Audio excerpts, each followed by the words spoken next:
এটি 500 কিছু বছর পূর্বে শ্রীকৃষ্ণ চৈতন্য নামধারী এই করুণায় অবতীর্ণ ভগবান তিনি বলেছিলেন, এবে অস্ত্র না ধরিলা, প্রাণে কারো না মারিলা, চিত্ত শুদ্ধি করিল সবারে। আজ বিশ্বের মানুষের প্রয়োজন কি? পারমাণবিক বোমার থেকে প্রয়োজন মানুষের মনটাকে শুদ্ধ করা, চিত্তটাকে পবিত্র করা। এই দিকেই মহাপ্রভু ধ্যান দিয়েছিলেন, আমরা সেদিকে তাকাইনি। আজকে মার্ক্সবাদ, লেনিনবাদ পৃথিবীতে মুখ থুবড়ে পড়েছে, কিন্তু চৈতন্য মহাপ্রভুর প্রেম ধর্মের দিকে চেয়ে আছে বিশ্ব। যদি পৃথিবীকে শান্তির বাতাবরণ দিতে পারে, একমাত্র করুণা এবং প্রেমই দিতে পারে। এই জন্য কলিযুগে যারাই এসেছেন তারা ওইভাবে অস্ত্র ধারণ করেনি, না রামকৃষ্ণ না চৈতন্য মহাপ্রভু। যারাই এসেছেন অস্ত্রের কথা বলেন। আপনারা জানেন, যুদ্ধ করতে করতে ক্লান্ত রক্তাক্ত ব্যক্তিও কোথায় আসতে চায় জানেন? আসতে চায় নিজের প্রিয়জনের কাছে, যেখানে যুদ্ধ নেই, কোলাহল নেই, আছে সেবা, আছে শান্তি। সারা জীবন মানুষ জীবন যুদ্ধ করে, সারা দিন 18 ঘন্টা পরিশ্রম করে অফিসে, কৃষিকাজে, ব্যবসায়, কিন্তু ঘরে ফেরার টান কেন জানেন? ওইখানে এত যুদ্ধ নেই, এখানে পরিশ্রম নেই, এখানে প্রিয়জনের সাথে আছে শান্তি, প্রীতি, স্নেহ, মমতা। ঘরে যদি প্রিয়জন না থাকতো এত বোঝা বইতো না কেউ, এত পরিশ্রম, জীবন যুদ্ধ এত করতো না।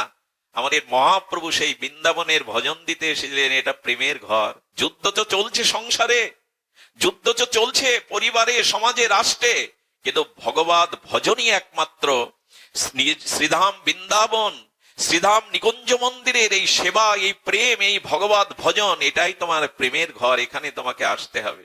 সুধীজন, প্রাণ জোড়ায় কোথায়? প্রাণ জোড়াবার জায়গা কোথাও নাই। এই জন্য স্বামী বিবেকানন্দ তিনি বলেছেন, দেখো এই জীবন চলার পথে যদি কখনো শ্রান্ত ক্লান্ত হয়ে পড়ে, আজকে তো আমরা শ্রান্ত ক্লান্ত, চারিদিকে অন্ধকার, দুর্দশা, হতাশাগ্রস্ততা আমাদের পেয়ে বসেছে। তাই বললেন, সাধু সঙ্গ রূপ আছে পান্থ ধাম, শ্রান্ত হলে সেটা করিও বিশ্রাম। যদি ক্লান্ত হয়ে পড়ো, আর বোঝা না বইতে পারো, নির্মল কোন সাধু সঙ্গে বিশ্রাম নাও, হরি কথাতে বিশ্রাম নাও, এটাই তোমার প্রকৃত বিশ্রাম। প্রাণারাম, এটাই তোমার আনন্দের একমাত্র ধাম। মহাপ্রভু সেটাই বলতে চেয়েছিলেন, আগে মানুষের চিত্ত শুদ্ধ হোক।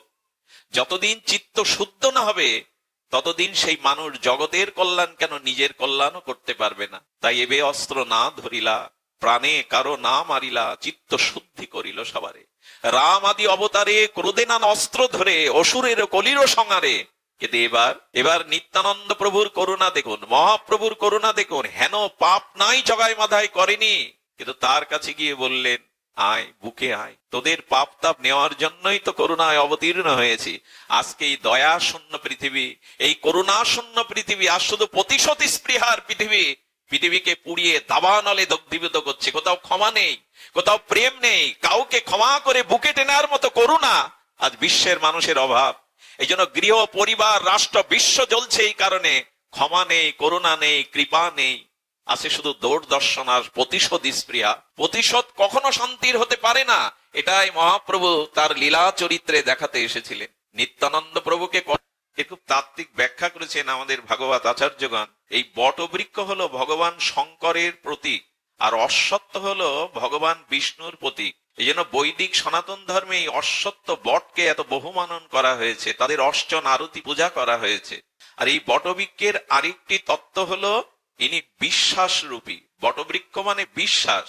সুধীজন, পরীক্ষিত মহারাজ দেখাচ্ছেন যে সাধু সঙ্গে হরিকথা শ্রবণ করে দুর্লভ গোবিন্দ চরণে প্রেম ভক্তি নিজের আত্মকল্যাণ করার জন্য প্রথমে পেছনের মোহমায়াকে ত্যাগ করো, দ্বিতীয়ত সেই পবিত্র পরিবেশময় আর পবিত্র বাতাবরণে এসো, তৃতীয়ত তিনি বললেন বিশ্বাসের সহিত হরিকথা শ্রবণ করতে বসো, যে এই হরিকথায়, এই সাধু সঙ্গই আমাকে ভগবত চরণ পাইয়ে দেবে। বটবৃক্ষ মানে বিশ্বাস। আচ্ছা, পরীক্ষিত মহারাজ গঙ্গা তীরে বটবৃক্ষের তলে বসলেন, গুরুদেবকে আসন আগে দিয়ে নিজে বসলেন। আরেকটি হরিকথা হয়েছিল যাজ্ঞবল্ক্য ভরদ্বাজের প্রতি, এটিও অক্ষয় বটের তলে, এটাও বটবৃক্ষের তলে। আবার শ্রীগোবিন্দ মুরলীর ধ্বনি গোপনাঙ্গকে, আমাদের গোপীগণকে, ব্রজবাসী সুন্দরী ততিগণকে বটবৃক্ষের তলায় বংশীধ্বনিতে আহ্বান করেছিলেন শারদ পূর্ণিমায়, রাস রজনীতে।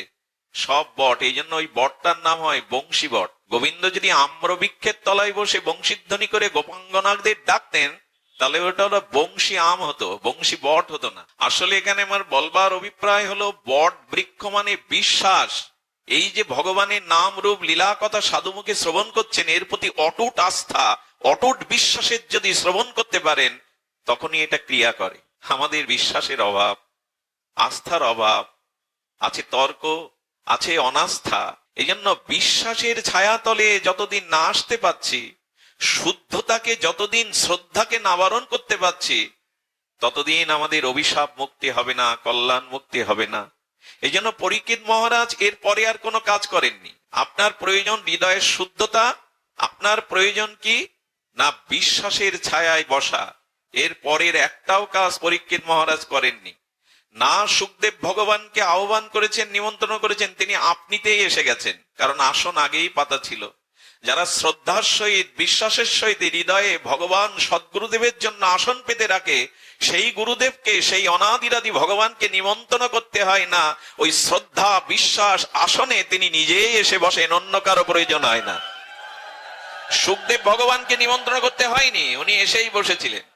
এরপরে কি করেছিলেন? ওনার কোনো কাজ ছিল না, উনি উৎকর্ণ চিত্তে শ্রী গুরু বাক্য হরি কথা শ্রবণ করেছেন। আর 7 দিনেই তাঁর ব্রহ্মরন্ধ্র ফেটে সেই পরমাত্মার পরম স্বরূপ নিত্য ধামও প্রবেশ করেছিলেন এই পরীক্ষিত মহারাজ। আজ আমাদের সাধু সঙ্গ হচ্ছে, হরিকথা হচ্ছে, কিন্তু আস্থা কোথায়, বিশ্বাস কোথায়, শ্রদ্ধা কোথায়? শুনতে আসা নয়। কপিলেশ্বরী মন্দিরে এসেছি বহু দূর দূরান্ত থেকে, লোকারণ্য হয়েছে, এটা বিষয় নয়। বিষয় এই কথার প্রতি আমার পরিপূর্ণ বিশ্বাস, শ্রদ্ধা উপজয় হলো কিনা, আর সেই শ্রদ্ধা বিশ্বাসে আমি হৃদয়ে কথা নিতে পারলাম কিনা। যদি পারি তো এর থেকেই আমাদের পারমার্থিক কল্যাণ, জীবনের আত্মকল্যাণ সম্ভব হবে। সুধীবৃন্দ, তাই জীবনে ভগবান ছাড়া কারো প্রতি খুব বেশি মোহ আসক্তি যদি রাখেন, ওইখানেই ভজন পথ, মুক্তির পথ, আত্মকল্যাণের পথ, প্রেম ভক্তির পথ আটকে যাবে। পথে বারবার আমরা বাধা পড়ি। এই জীবন সংসার পথে বারবার কে আমাদের মোহগ্রস্ত করে পিছনে টেনে ধরে। ওরা কেবল কথার পাকে নিত্য আমায় বেঁধে রাখে, তোমার বাঁশির ডাকে সকল বাঁধন খোলাও খোলাও খোলাও। কবিগুরু বললেন, ওরা মোহগ্রস্ত হয়ে আমাকে পিছনে টান দিয়ে বেঁধে রাখে, তোমার কাছে যেতে দেয় না। হে বিশ্বেশ্বর, হে করুণা ঘন নিধি, হে করুণাময়, তুমি তোমার বংশীধ্বনিতে আমাকে সংসারের মোহবাদন ছেড়ে তোমার চরণে নিয়ে এসো। তোমার বাঁশির ডাকে সকল বাঁধন খোলাও খোলাও খোলাও। সুধীবৃন্দ, এই জন্য আজি প্রণমী তোমায়, চলিব নাথ সংসার পথে। তোমাকে প্রণাম করে, তোমাকে সর্বস্ব দিয়ে সংসার পথে চলবো, তবে জানবো এই পথে তুমি আমার সাথী। এই জন্য এই শ্লোকে বলেছেন যে হিতকারী বন্ধু যদি কেউ থাকে তো তিনি সদ্গুরুদেব এবং ভগবান। সজ্জন বলে যদি কেউ এই জগতে থাকে, তিনি একমাত্র ভগবান এবং সদ্গুরুদেব। এছাড়া তোমার এই বিশ্ব মাঝে প্রকৃত সজ্জন, প্রকৃত নিজজন, প্রকৃত ভক্তবৎসল কেহ নাই। আর এ পথে এলে আপনাকে একটি জিনিস গ্রহণ করতে হবে, সেটি মন দেওয়ার জন্য, ধ্যান দেওয়ার জন্য বিশেষ অনুরোধ করছি। ভগবান ন্যায়পরায়ণ, যে যা কর্ম করে সেই অনুযায়ী তাকে ফল প্রদান করেন, এই জন্য ভগবান ন্যায়ের প্রতীক। কিন্তু ভগবানের আরেকটি নাম আছে, শুধু ন্যায়ের প্রতীক না, তিনি দ্রবভীত করুণাময়। আচ্ছা, ন্যায় এবং করুণা, এর মধ্যে আমরা কোন ভগবানকে বেছে নেব? যেমন কর্ম করছি তেমন ফল ভগবানই অর্পণ করবেন, এর নাম ন্যায়। তো যদি ভগবানকে ন্যায় রূপে দেখি, তাহলে আমাদের পাপ পুণ্য কর্ম অনন্ত জন্মে শেষও হবে না, ভগবত ধামে এই জন্ম মৃত্যু অভিশাপ মুক্তি যেতেও পারবো না। কারণ যে অনন্ত জন্মে আমি পাপ করেছি তার ক্ষয় করতে কত কোটি কল্প লেগে যাবে, যে পুণ্য করেছি তা ভোগ করতেও কোটি কল্প লেগে যাবে। এই পাপ পুণ্যর চক্রের মধ্যে আমার কল্যাণ মুক্তি কোনোদিন হবে না। তাই ভাগবত বলছেন, আচার্য বললেন, ভগবানকে শুধু ন্যায়পরায়ণ না মনে করে তিনি ভক্ত বৎসল করুণাময় মনে করো। করুণাময় মনে করলে তিনি কৃপা করবেন। শব্দটা বুঝতে হবে, হরিধ্বনি উলোধ্বনি না, শব্দটা ধ্যান দিন। ভগবান শুধু ন্যায় বৎসল নয়, করুণাময় ভগবান। করুণা যদি তার না থাকতো, তবে ন্যায় পরায়ণ হলে অনন্তকাল আমাদের মুক্তি আসতো না। ওই পাপ পুণ্য ভোগ করতে করতেই অনন্তকাল কেটে যেত। করুণা কখন আসে? বলে দ্রবভীত করতে। মিশ্রিটাও জাল দিলে না তরল হয়ে যায়, বরফটা স্বরূপত কিছুক্ষণ রাখলে জল হয়ে যায়, কারণ বরফের স্বরূপত জলই। কিছুক্ষণ শীতলী যোগে জমাট বেঁধে বরফ হয়েছিল, কিন্তু বরফের স্বরূপ তো শীতল জলই। তেমনি ভগবান করুণাময়, এই জন্য বলি ভগবান। তো ভগবান করুণাময়, বিগলিত, দ্রবীভূত কখন হবে? আহা, খুব মার্মিক কথা। দ্রবিত হবে কখন জানেন? ভক্ত হৃদয়ে যখন ভগবানের জন্য ব্যাকুলতা উৎকণ্ঠায় চোখের জলে হৃদয় সিক্ত হবে, তখন এই প্রেমময় প্রেমাশ্রুতে বিগলিত হৃদয়ের আর্তিতে উৎকণ্ঠায় ভগবান বিগলিত হয়ে যান। ভক্তের ভক্তি এবং প্রেমশ্রু দ্বারা ভগবান, ন্যায়পরায়ণ ভগবান বিগলিত করুণাময় হয়ে ওঠেন। কোন বস্তুকে ভেজাতে গেলে জলের প্রয়োজন কিনা? সাবান আর কাপড় দিয়ে ঘষলে পরিষ্কার হবে না, ওখানে জলের সংমিশ্রণ লাগবে। সাবান আর কাপড় ঘষুন, পরিষ্কার হবে কি? জলের প্রয়োজন। তেমনি কোন বস্তুকে ভেজাতে গেলে, নরম করতে গেলে সেখানে জলের প্রয়োজন। তো সেই ন্যায় বৎসল বিচার পরায়ণ ভগবানকে দ্রবীভূত করতে গেলে আপনার হৃদয়ের ব্যথা, ব্যাকুলতা, উৎকণ্ঠা, চোখের জল চাই। তবে নাটক যেন এই পথে কেউ না করে আমার মতো। চোখের জল অভিনেতারাও আনতে পারে, নাটক সিনেমায়ও কাঁদাতে পারে, খবরদার। কপটতার চোখের জলে কিন্তু ভগবান দ্রবীভূত হবে না। লোক দেখানো নাটকের দ্বারা ভগবানকে দ্রবীভূত করা যায় না, সেটা সম্ভব নয়। এই জন্য ঘরে দৌড় দিয়ে তাকে না পাওয়ার বেদনায় যদি কখনো ক্রন্দন করতে পারেন, তাকে বিগলিত করতে পারেন, তখনই ভগবান তার সিংহাসন প্রকম্পিত হয়ে ওঠে। তিনি করুণার বারিধি হয়ে, করুণার ঝর্ণা ধারা হয়ে আপনাকে শীতলতা দিতে পারেন। যে ক্রন্দন কেঁদেছিলেন ঠাকুর রামকৃষ্ণ, মা দিন যে অবসান হলো, দেখা দিলি না। মেঝেতে মুখ ঘষতেন, রক্তাক্ত হচ্ছে ঠাকুরের মুখ। মীরাবাই সংসারের জন্য এক ফোঁটা চোখের জল ফেলেনি।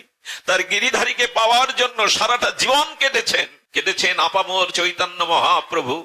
তার চোখের জলে বিগলিত চোখের প্রেমস্রু ধারায় খাল বয়ে গেছে, পাশের ভক্তগণ ভিজে গেছে তার অশ্রু ধারায়। এই ক্রন্দন যেন লোক দেখানো না হয়, আশার মাতানো না হয়, এটি হৃদয়ের। আসলে ক্রন্দন আসে কখন? ভগবানকে ভালো না বাসলে কারো জন্য চোখে জল আসে না। কপটা চোখের জল ফেলি যাকে ভালোবাসি না তার জন্য। দেখবেন কোন মায়ের যদি সন্তান মারা যায়, ওই শোকাহত মা হয়তো 3টে মাস 6টা মাস কাটিয়েছে। কেউ যদি, কোন নারী যদি, কোন মাতৃজাতি গিয়ে যদি তার সন্তানের নাম ধরে তার সামনে 2-3 বার উচ্চারণ করেন, সে কেঁদে ওঠে। ওই নাম বলাতে কাঁদে কেন?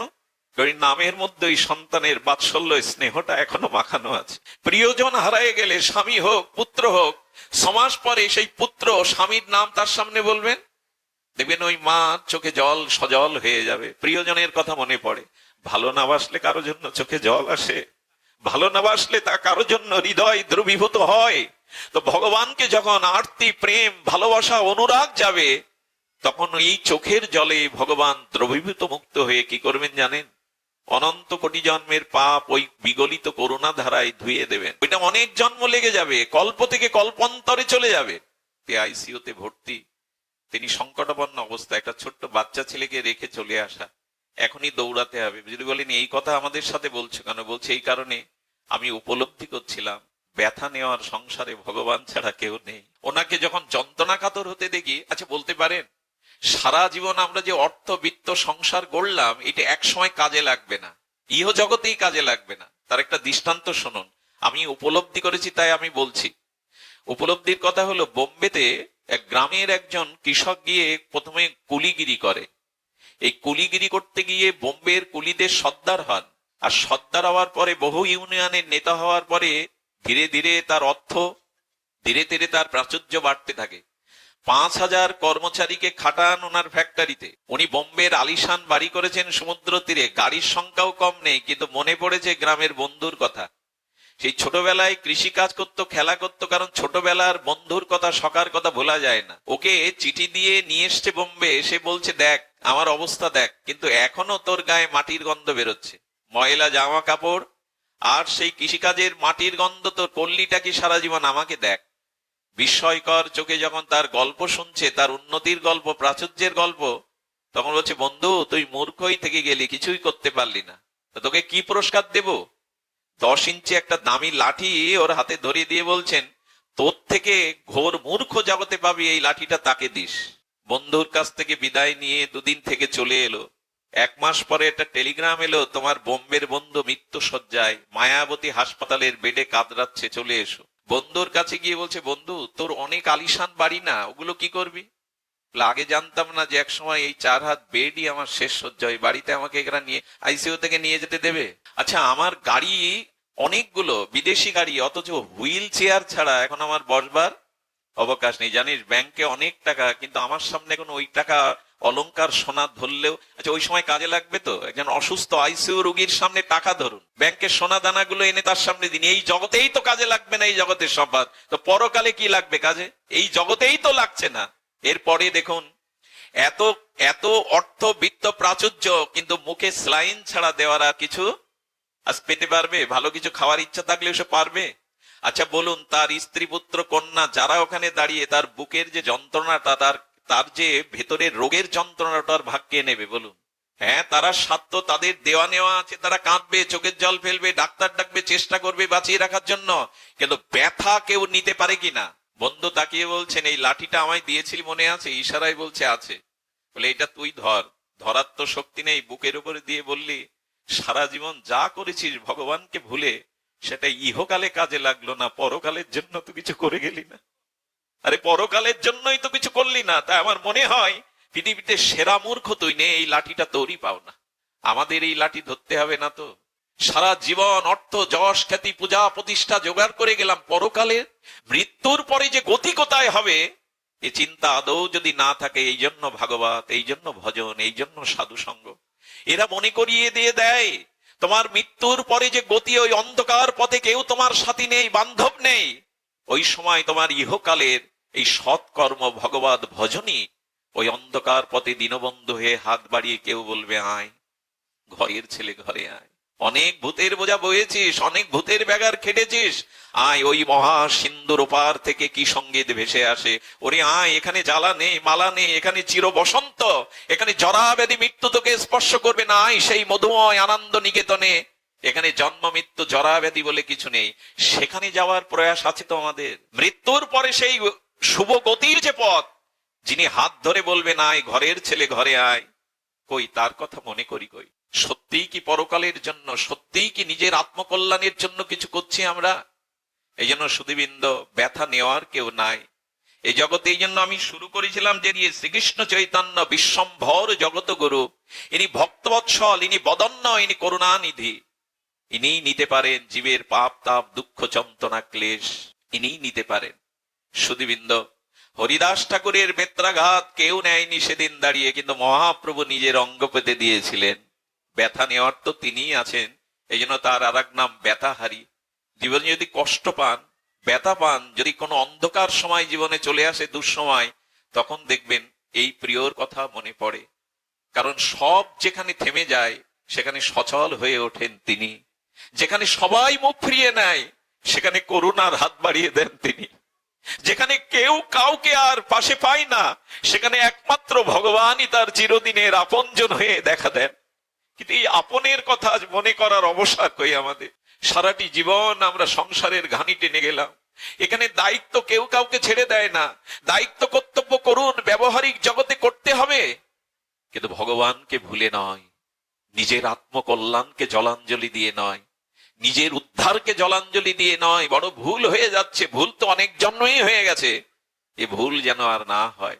এই জন্য সুধীবৃন্দ, ভগবানকে স্মরণ করতে গিয়ে ভক্ত চরিত্র দেখুন কিভাবে তাকে ভালোবাসতে হয়। আমি কুম্ভনাথের চরিত্র একটু আপনাদের আস্বাদন করাবো। বড় বিচিত্র, বৈচিত্র্যময়, আস্বাদ্যময়। আপনারা যারা শ্রীধাম বৃন্দাবনে গেছেন, বৃন্দাবনের গিরিরাজ পরিক্রমায় একটি জায়গা আছে শ্রীনাথজির মন্দির। যদি কখনো যান, এই বিগ্রহ, প্রকট বিগ্রহ দর্শন করে আসবেন। এই গোবর্ধনে শ্রীনাথজির মন্দিরে শ্রীনাথজির সেবক ছিলেন কুম্ভনাথ। কুম্ভনজি বলে তাকে ভক্তমাল চরিত্রে অভিহিত করা হয়েছে। এই কুম্ভনজি ছিলেন অনেক দরিদ্র, হত দরিদ্র বললে ভুল হয় না, কিন্তু ভালোবাসতেন ভগবানকে। শ্রীনাথজিকে সঙ্গীত শোনাতেন আর তাকে সেবা করতেন। এই কুম্ভনাথ সংসারী আমাদের মতো, 7-7টা সন্তান, তার অভাব যায় না। এই অভাবের মধ্যে পড়েই ভজন করেন আর সর্বদা তাকে আহ্বান করেন। একদিন কি হয়েছে শুনুন। একদিন সাক্ষাৎ শ্রীনাথজি গোপাল বেশে আর কুম্ভনাথের কোলে বসে দুজনে বাক্যালাপ করছে। ভগবান কোলে বসে, বলো ভক্তের কোলে বসবার তার ব্যাকুলতা বেশি। এই পরিসরে একটা কথা বলি, মহানামজির কথা, আপনি ভগবানকে যতটা না খুঁজে বেড়ান তার কোটিগুণ ভগবান আপনাকে খুঁজে বেড়ায়। আমি ভগবানকে খুঁজতে বৈকুণ্ঠে উচ্চলোকে যাইনি, ভগবানই নেমে এসেছেন আমাকে খুঁজবার জন্য। তার অবতার মানে কি? অপ্রপঞ্চ থেকে প্রপঞ্চে অবতরণ করার নামই বলে অবতার। অপ্রপঞ্চে থেকে প্রপঞ্চে যিনি নেমে আসেন তাকেই বলে অবতার। ভগবান নেমেছেন না আমি ভগবানের কাছে গেছি? দায়টা কার বেশি? এই মেলার মধ্যে সন্তান হারিয়ে গেলে সন্তান মাকে বেশি খোঁজে, না মা বেশি ব্যাকুল হয়ে সন্তানকে খোঁজে? আর এই সন্তানকে কোলে নিয়ে খাবার কিনে নিলে সে ঘুমিয়ে পড়ে, মায়ের চোখে ঘুম আসবে সন্তানকে না পর্যন্ত? এই জন্য তুমি তাকে কতটা খুঁজছো চেয়ে দেখো, তোমায় খুঁজছে সে দাঁড়ে দাঁড়ে। তুমি তার জন্য কটফোটা চোখের জল ফেলেছো, ওই দেখো তোমার জন্য তিনি কাঁদছেন। এই জন্য দরদটা তার বেশি। আমরা তার অংশ, আমরা তার পুত্র, অমৃতস্য পুত্র মাময়ী বাংশ জীবলোক জীবভূতা সনাতন। আমি তো তার অংশ, এই জন্য তার দরদটা আমার প্রতি অনেক বেশি, অনেক বেশি। করুণা ভগবানের কেমন জানেন? এক পিতামাতাকে অত্যাচার করে মেরে ধরে ড্রাগ নিতে একটা সন্তান, হেন অপরাধ নেই, সামাজিক অপরাধ করেনি। শেষে একদিন পিতামাতাকে প্রহার করে তাদের সর্বস্ব নিয়ে চলে গিয়েছিল। কিন্তু যখন সব হারালো, রোগ সংকুল দেহে আর কোনো আশ্রয় নেই, তখন চিন্তা করলো মা বাবা কি এখনো আমাকে গেলে গ্রহণ করবে, আমাকে ক্ষমা করে আশ্রয় দেবে? ঘিরে এলো কম্পিত বক্ষে অপরাধীর ন্যায় মাথা নিচু করে। এসে রাত্রে কি দেখছে জানেন? ঘরে প্রদীপ জ্বালানো, আর দরজাটা ভেতর থেকে দেওয়া না, দরজাটা একটু উন্মুক্ত করা। ঘরে ঢোকার সাথে সাথে যখন মায়ের চরণে পড়লো, বললেন খোকা খোকা, আমি জানি একদিন তুই আমার কোলে আবার ফিরে আসবি, এই জন্য প্রদীপ জ্বালিয়ে আমি প্রতি রাতে অন্ধকার করে প্রতীক্ষা করি তোর জন্য। এ দেখ দরজায় এসে তোকে যাতে কষ্ট না করতে আমি দরজাটা অল্প একটু আগলা করে রাখি, যাকে তুই ফিরবি। সন্তানের জন্য যদি পিতামাতার এরকম ব্যাকুলতা থাকে, পরম পিতা ভগবানের কতটা ব্যাকুলতা আমাদের জন্য। আমরা তো তার পুত্র, তারই অংশ, জীব ভগবানেরই অংশ, অমৃতের পুত্র।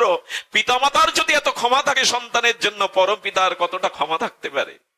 এই জন্য শত অপরাধ করে থাকো, শত প্রবৃত্তির পথে পিছিয়ে পড়ো, একবার তার চরণে পড়ো, একবার গিয়ে বলো আমি তোমার, তিনি ক্ষমা করে বুকে টেনে নেবেন। করুণাটার জন্যই তো ভগবান, করুণার জন্যই ভগবান। এই জন্য আমাদের অন্য রাস্তা নাই, তিনি আমাদের খুঁজছেন। তেমন কুম্ভনাথের কোলে এসে বসতেন মাঝে মাঝে শ্রীনাথ। কোলে বসে যখন ভক্ত ভগবান পরম প্রেমের কথা বলছে, হঠাৎ আমাদের উত্তরপ্রদেশের রাজা দাস ভগবান, তার নাম ছিলেন দাস ভগবান, উনিও ভক্ত, নালে সাধু দর্শনে আসবেন কেন? যদি কখনো কোনো নেতা, যদি কখনো উচ্চ পদস্থ কর্মচারী, সমানে অনেক সম্মানীয় উচ্চ স্থানে যার অধিকার, তিনি যদি কখনো সাধুকে প্রণাম করেন বা সাধু দর্শনে যান, গুরু আশ্রমে যান, জানবেন বড় হওয়ার সাথে সাথে তার ভেতরটাও বড় হয়েছে। সহজে যায় না, অভিমান সহজে মাথা নত করতে শেখায় না। তো রাজ বড় উচ্চ পদস্থ যারা, তারা যখন সাধুগুরু বৈষ্ণবের কাছে যায়, ভারতের উত্তরপ্রদেশের মুখ্যমন্ত্রী যোগী আদিত্যকে মাঝে মাঝে দেখবেন, বিনোদ বাবা একটা থান পরে আছে, তাও ব্রজের ধুলাতে তামাটে হয়ে গেছে, ওখানে গিয়ে আসন নেন না, বাবার সামনে মাটিতেই বসে পড়েন। এরা কারা? নেই, এরা জানে, এদের অভিমান দূর করে এরা জানে যে কোথায় ভালোবাসার স্থান, কোথায় বা আশীর্বাদের স্থান, জান। অনেকেই অভিমানে সেটা পারে না। তো কুম্ভনাথজিকে দেখতে দাস ভগবান চলে আসছে, যেই দূরে ভগবান দেখেছেন গোপাল দেব, শ্রীনাথজি কোল থেকে দৌড়ে অদৃশ্য হয়ে গেলেন। আর ভগবান কোল থেকে নেমে গেলে ভক্তের কি দশা হয় বলুন? আরে লালা, আরে লালা, আরে কানাইয়া, তুমি কোথায়, কেন চলে গেলে? কি বলতে চেয়েছিলে অস্পষ্ট ভাবে বলে গেলে না তো? ওই যে কি বলতে চেয়েছিলে বলে গেলে না, এই ব্যাকুলতায় ওর মুখ দিয়ে স্ফুরণ হচ্ছে। দাস ভগবান এসেছেন, রাজা এসে দেখছে ঘরে ভালো খড় নাই, বসে আছে ধুলাতে, বিড় বিড় করে যেন কি বলছে। তুমি কি বলতে চেয়েছিলে লালা, তুমি কি বলতে চেয়েছিলে কানাইয়া?